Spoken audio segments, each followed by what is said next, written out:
Hello students, how are you all? I hope that you all are doing super great at your places. So students, today we will discuss a very important topic, that is sentence. Now what is a sentence? Sentence is a group of words that makes complete sense to us. For example, if I say I am doing my work, so this is just a statement, and the words which are arranged in this sentence, students, these words are making us some meaning, right? And when we arrange words in a manner that it starts with capital letter and ends with full stop, question mark or exclamation mark, then that becomes your sentence, right? So students, जब हम बात करते हैं बेटा sentence की, तो आपको पता है कि सेंटेंस कितना इंपॉर्टेंट है हमारे लिए।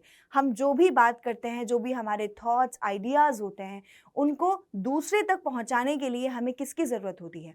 हमें सेंटेंसेस की ज़रूरत होती है।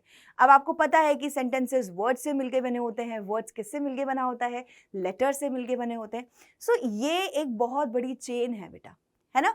तो जब हम सेंटेंस की बात करते हैं तो सेंटेंस हमें कितने सारे एक्सप्रेशंस होते हैं हमारे, जो हम इसके थ्रू बता सकते हैं, समझा सकते हैं, है ना? अब बेटा जब सेंटेंस की बात करते हैं तो सेंटेंस में भी कितने सारे वर्ड्स हम लिखते हैं एक सेंटेंस बनाने के लिए। तो वो वर्ड्स कौन से होते हैं, क्या होते हैं? वो जो वर्ड्स होते हैं बेटा, उनको हम पार्ट्स ऑफ स्पीच बोलते हैं, ठीक है? तो हम ये बोल सकते हैं कि सेंटेंस जो है उसको बनाने के लिए पार्ट्स ऑफ स्पीच बहुत इंपॉर्टेंट है। पार्ट्स ऑफ स्पीच जैसे noun, pronouns, verbs, adverbs, adjectives, prepositions, conjunctions and interjections, ये सारे हमारे क्या हैं? पार्ट्स ऑफ स्पीच हैं, बहुत इंपॉर्टेंट है।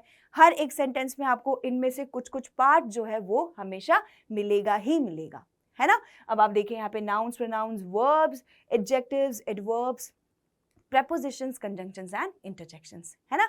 तो ये हमें ध्यान रखना है कि जब भी हम सेंटेंस की बात कर रहे हैं तो ये बहुत इंपॉर्टेंट है। अब हम सेंटेंस को फर्दर डिवाइड करते हैं दो पार्ट्स में। कौन से दो पार्ट्स हैं? सब्जेक्ट और प्रेडिकेट। आपको पता है सब्जेक्ट का मतलब क्या होता है? जो सेंटेंस में काम करता है, जो डूअर ऑफ द एक्शन होता है, ठीक है? जिसके बारे में हम बात करें, मेनली किसके बारे में बात कर रहे हैं सब्जेक्ट के अंदर, वो आपका क्या होगा, ठीक है? उसको हम मेन वर्ड और सब्जेक्ट कंसिडर करेंगे। आ रहा है समझ में?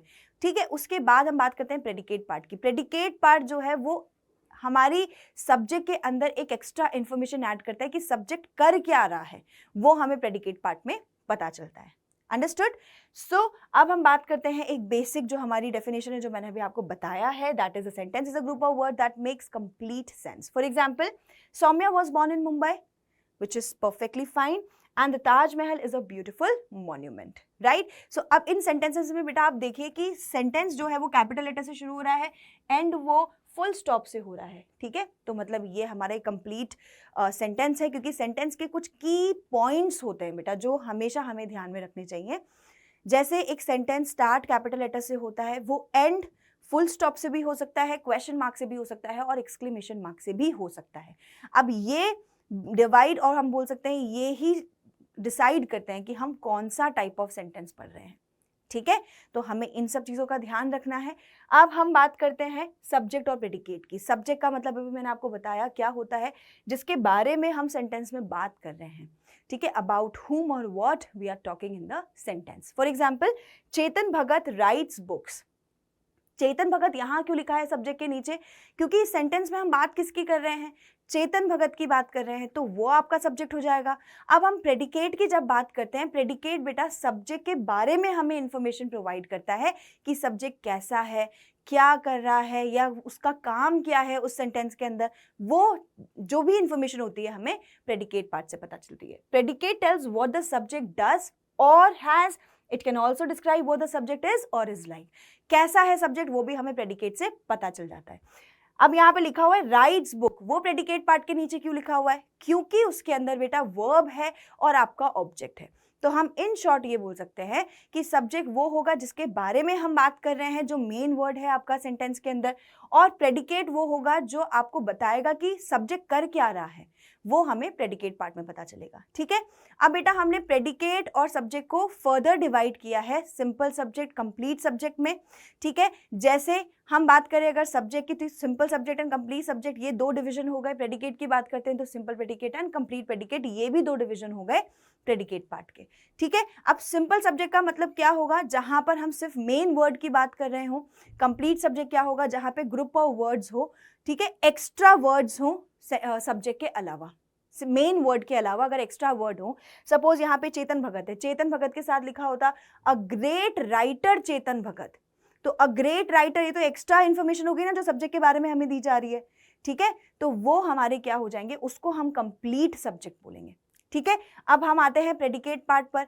प्रेडिकेट में सिंपल प्रेडिकेट क्या होता है बेटा, हमेशा जो वर्ब होती है, वर्ब को हम सिंपल प्रेडिकेट बोलते हैं, जैसे यहाँ पे राइट्स है, ठीक है, राइट्स आपकी सिंपल प्रेडिकेट हो गया। अब कंप्लीट प्रेडिकेट क्या हो गया, the group of words which are there in the predicate part, right. So writes books, ये दोनों मिलाकर हमारा एक कंप्लीट प्रेडिकेट बन जाता है, ठीक है। तो इस तरीके से हमें ध्यान रखना है कि हम सिंपल सब्जेक्ट किसको बोलेंगे, कंप्लीट सब्जेक्ट किसको बोलेंगे, simple predicate and complete predicate किसको बोलेंगे, ठीक है। अब हम आते हैं डिफरेंट टाइप्स ऑफ सेंटेंसेस पर। अब हमारे पास सेंटेंसेस की भी डिफरेंट टाइप्स होते हैं, ये फंक्शन के बेसिस पे होते हैं बेटा, ठीक है। सबसे पहला है डिक्लेरेटिव सेंटेंस, जिसमें हम सिर्फ स्टेटमेंट और डिक्लेरेशन देते हैं। इंपेरेटिव सेंटेंस, जिसमें हम ऑर्डर, कमांड, सजेशन, एडवाइस और रिक्वेस्ट करते हैं। जब हमें उन सेंटेंसेस से इन सबका सेंस मिलता है, वो हमारे इंपेरेटिव सेंटेंसेस होते हैं। डिक्लेरेटिव एंड इंपेरेटिव में एक कॉमन चीज़ है कि दोनों स्टार्ट, अब सारे सेंटेंस ही जैसे कैपिटल लेटर से शुरू होते हैं, बट ये एंड दोनों फुल स्टॉप से होते हैं, ठीक है। ये दोनों सेंटेंसेस जो होते हैं वो किससे एंड होंगे बेटा, फुल स्टॉप से एंड होंगे। अब हम आते हैं नीचे नेक्स्ट क्वेश्चन पर, दैट इज इंटेरोगेटिव सेंटेंस। अब हम आते हैं नीचे नेक्स्ट टाइप ऑफ सेंटेंस पर, that is interrogative sentence. Interrogative sentence का मतलब बेटा जिसमें हम क्वेश्चन पूछते हैं, एंड ये किससे एंड होते हैं, क्वेश्चन मार्क से एंड होते हैं, ठीक है। एंड लास्ट है एक्सक्लेमेटरी, जिसमें हम अपने इमोशंस, अपनी सडन फीलिंग्स को एक्सप्रेस करते हैं, और ये एक्सक्लेमेशन के साथ खत्म होते हैं, या इस सेंटेंस में हमें एक्सक्लेमेशन देखने को मिलता है, तो ये आपके क्या हो गए, एक्सक्लेमेटरी सेंटेंस हो गए।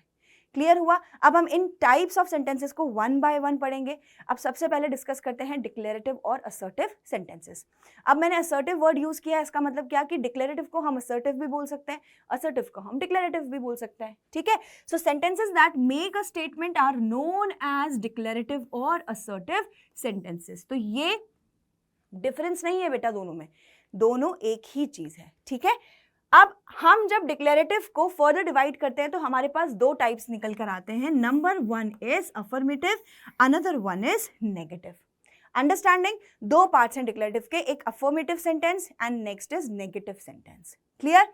सो अफर्मेटिव या पॉजिटिव हम बोल सकते हैं इसको, जैसे हमने डिक्लेरेटिव और असर्टिव बोला है वैसे ही अफर्मेटिव या पॉजिटिव बोल सकते हैं, दोनों का मतलब एक ही है।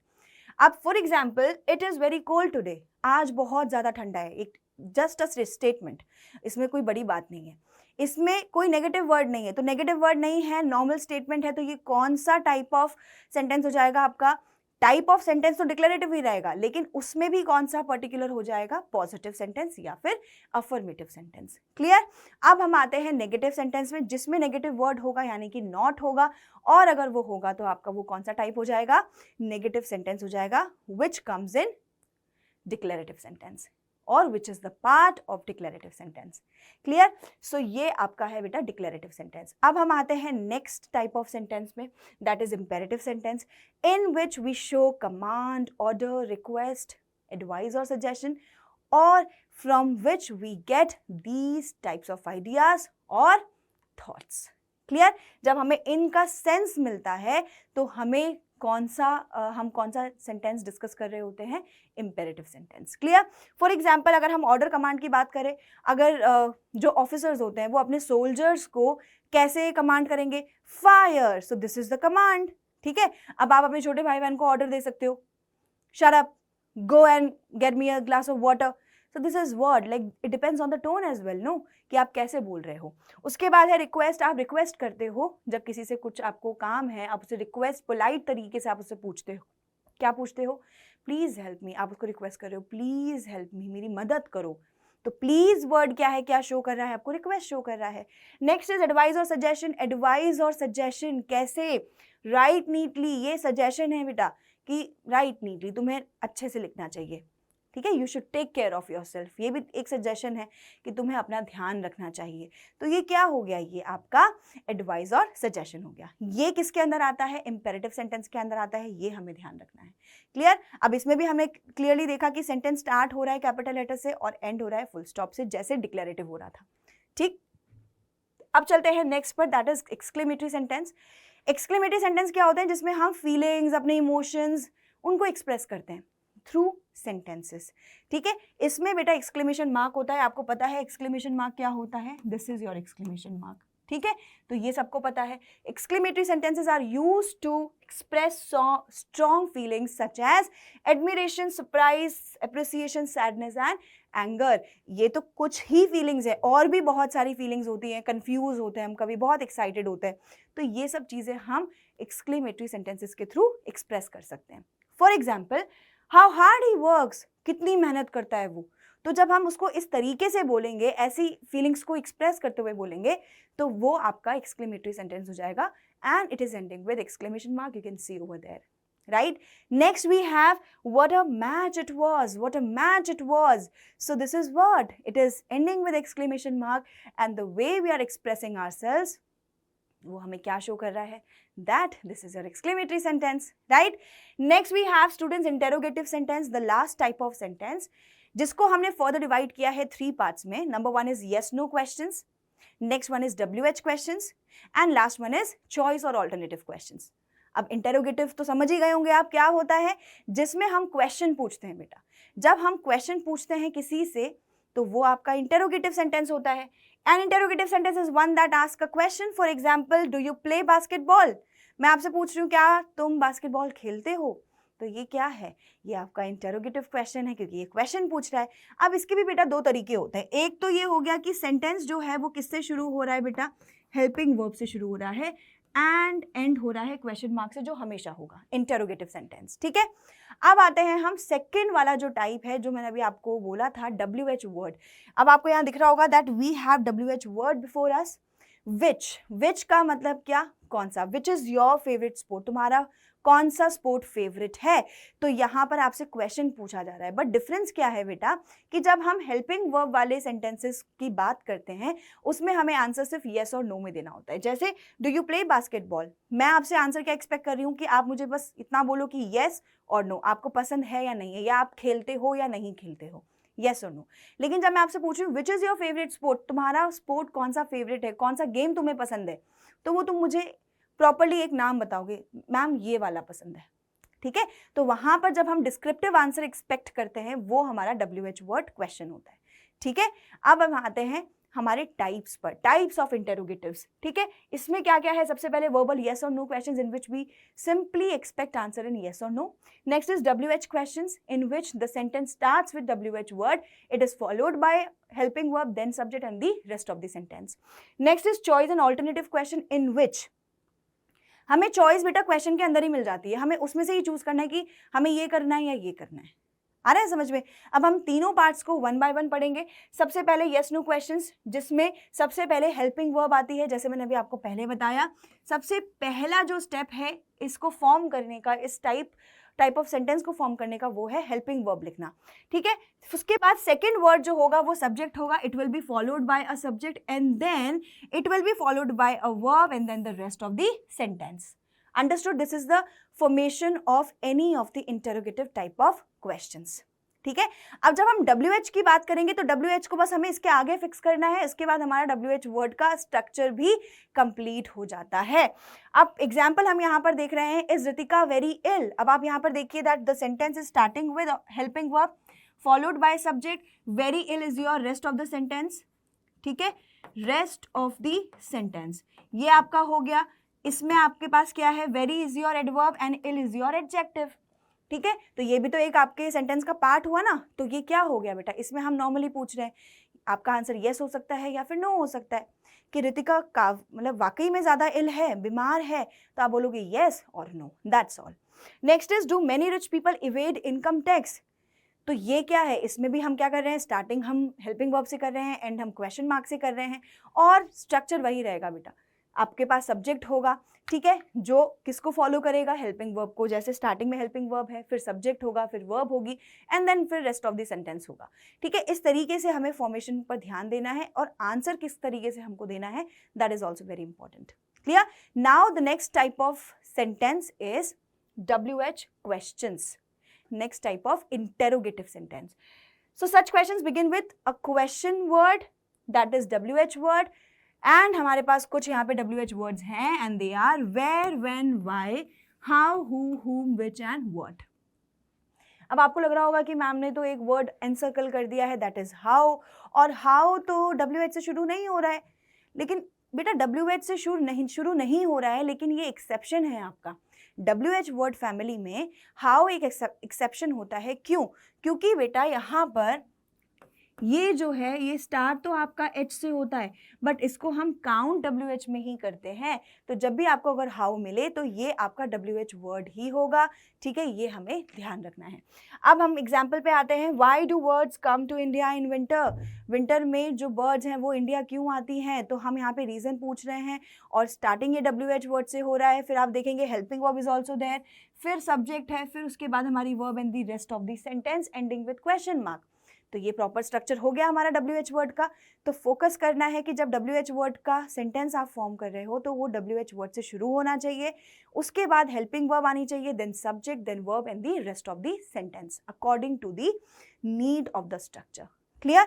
Next is where did you go on vacation? Vacation पे आप कहाँ गए?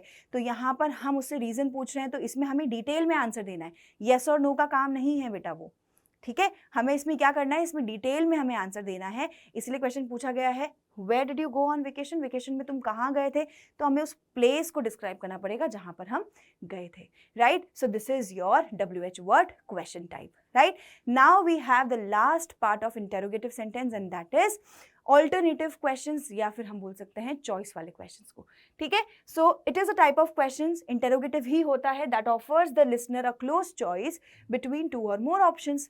अब आप किसी को अगर वो चॉइस वाला क्वेश्चन बोल रहे हो तो इसका मतलब है कि that you are giving choices to the other person, and in that question itself we have been given with 2 और more choices, right? For example, did you go to the playground और watch a film on TV? अब आप यहाँ पर देखिए कि sentence जो है स्टार्ट हो रहा है हेल्पिंग वर्ब से, it is followed by subject, then verb and then choice number 1 और एंड देन चॉइस नंबर 2। और जो है आपको ये सेंस दे रहा है ना कि दैट हमारे पास यहाँ पे चॉइस है, ऑप्शंस हैं, तो ये इसके अकॉर्डिंग आपको डिसाइड करना है कि आपने क्या किया। या आपसे कोई पूछता है कि did you go to the playground? तुम प्लेग्राउंड गए थे या फिर तुमने टीवी पर मूवी देखी थी? तो ये क्या हुआ, ये आपके पास चॉइस होगी। अब आपको पता है आपने क्या काम किया होगा, तो आप उसके अकॉर्डिंग आंसर दे दोगे, ठीक है। तो ये 2 चॉइसेस हो गई। फिर है will he become an engineer और सेटअप अ बिजनेस? क्या वो बिजनेस सेटअप करेगा या फिर इंजीनियर बनेगा? तो ये क्या हुआ, ये भी 2 चॉइसेस हो गई। अब आप इसमें देखिए और वर्ड दे रखा है, this is your choice number 1 and this is the choice number 2, ठीक है। फॉर्मेशन वही है, हेल्पिंग वर्ब से शुरू हो रहा है, हमारे पास सब्जेक्ट भी है, वर्ब भी है, क्वेश्चन मार्क से भी एंड हो रहा है, तो प्रॉपर हमारा ये इंटेरोगेटिव सेंटेंस ही होगा बेटा, ठीक है। तो ये हो गया बेटा आपका इंटेरोगेटिव सेंटेंसेस के बारे में कि हमने उनको 3 पार्ट में कैसे डिवाइड किया है और क्या क्या उसके आइडेंटिफिकेशन हो सकते हैं। We have discussed everything, right? So I hope that everything is clear students. अब हम इस क्लास को वाइंड अप करते हैं, अब हम मिलते हैं नेक्स्ट लेक्चर में। तब तक के लिए thank you so much everyone, bye bye and take care.